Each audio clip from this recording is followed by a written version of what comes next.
অবশেষে চূড়ান্ত হলো ব্রাজিলের বিশ্বকাপ স্কোয়াড, আর এই 25 জনের দল নিয়ে হেক্সা জয়ের মিশনে নামছেন ডন কার্লো অ্যানচেলোত্তি। কিন্তু কোটি টাকার প্রশ্ন হলো, সবশেষ 10 ম্যাচের পারফরমেন্সের আলোকে কেমন হবে ব্রাজিলের চূড়ান্ত একাদশ? অ্যানচেলোত্তি তার চেনা রিয়াল মাদ্রিদ মডেল কিভাবে এই স্কোয়াডের ওপর প্রয়োগ করবেন?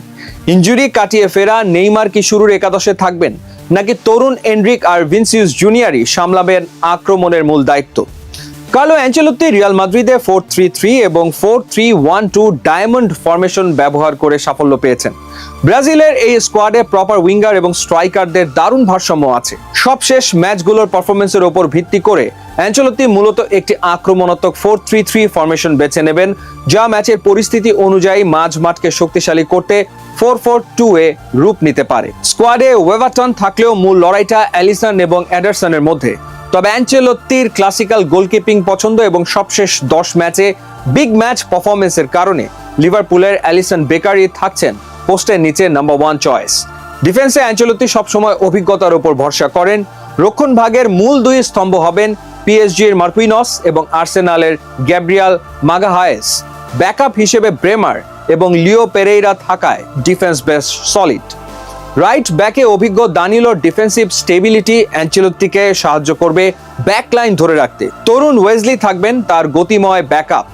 লেফট ব্যাকে অভিজ্ঞ আলেক্সান্দ্রো এবং ডগলাস সান্তোসের মধ্যে লড়াই হবে, তবে বড় ম্যাচের অভিজ্ঞতায় আলেক্সান্দ্রোই এগিয়ে থাকবেন। এই স্কোয়াডের মিডফিল্ডে রয়েছে দারুণ শক্তি। অ্যানচেলোত্তি এখানে তার চেনা ক্রুজ, মদ্রিচ, ক্যাসিমিরো ট্রায়াঙ্গেলের মতো করে মাঝমাঠ সাজাবেন। মাঝমাঠের ঢাল হিসেবে থাকছেন অভিজ্ঞ ক্যাসিমিরো অথবা ফ্যাবিনো। তবে সবশেষ 10 ম্যাচের পারফরমেন্স বিচারে ক্যাসিমিরোই রক্ষণের সামনে প্রাচীর হয়ে দাঁড়াবেন। খেলা নিয়ন্ত্রণ এবং নিচ থেকে বল সাপ্লাই দেওয়ার দায়িত্ব থাকবে ব্রুনো গিমারায়েস এবং তরুণ দানিলো সান্তোসের ওপর। ব্রুনো এখানে অটোমেটিক চয়েস।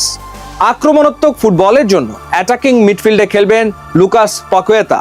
তিনি মূলত বক্সে লেট রান করে গোল করার সুযোগ খুঁজবেন, ঠিক যেভাবে রিয়ালে বেলিংহাম খেলেন।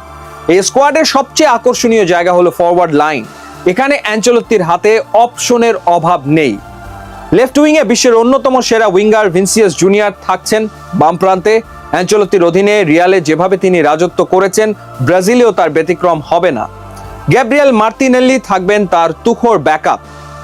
রাইট উইং বা ডান প্রান্তে দুর্দান্ত ফর্মে থাকা বোটাফোগোর লুইস হেনরিকে অথবা বার্সেলোনার রাফিনিয়ার মধ্যে কঠিন লড়াই হবে। তবে সবশেষ 10 ম্যাচের আলোয় লুইস হেনরিকের সাম্প্রতিক ফর্ম তাকে এগিয়ে রাখতে পারে কিছুটা। Number 9 striker. মেইন স্ট্রাইকার হিসেবে রিয়াল মাদ্রিদের তরুণ তুর্কি এনরিকি অ্যানচেলোত্তির প্রথম পছন্দ হতে যাচ্ছেন। ম্যাথিউস কুনিয়া বা ইগার থিয়াগো থাকবেন পরিস্থিতি অনুযায়ী ট্যাকটিক্যাল চেঞ্জের জন্য। তাহলে নেইমার জুনিয়র কোথায় খেলবেন? অ্যানচেলোত্তির মাস্টার প্ল্যানে নেইমার যদি শতভাগ ফিট থাকেন, তবে তাকে উইংয়ে নয় বরং পাকুয়েতার জায়গায় নাম্বার 10 বা ক্লাসিক প্লেমেকার রোলে দেখা যেতে পারে। সেক্ষেত্রে এনরিক ও ভিনির পেছন থেকে নেইমার খেলবেন ফ্রি রোলে। এই দলের মূল গেম প্ল্যান হবে উইথাল অ্যান্ড পেস। ভিনিসিয়াস এবং লুইস হেনরিকের গতি ব্যবহার করে উইং দিয়ে প্রতিপক্ষকে চূর্ণ করা হবে। আর যখন নেইমার বা পাকুয়েতা মাঝখান থেকে বল হোল্ড করবেন, তখন এনরিক প্রতিপক্ষের ডিফেন্ডারদের বক্সে ব্যস্ত রাখবেন।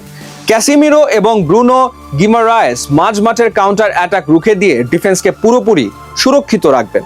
আপনার কি মনে হয় এই স্কোয়াড এবং একাদশ নিয়ে ব্রাজিল 2026 বিশ্বকাপে হেক্সা মিশন সফল করতে পারবে? নেইমারকে কি শুরুর একাদশে রাখা উচিত নাকি সুপার সাব হিসেবে? আপনার মতামত কমেন্টে জানান।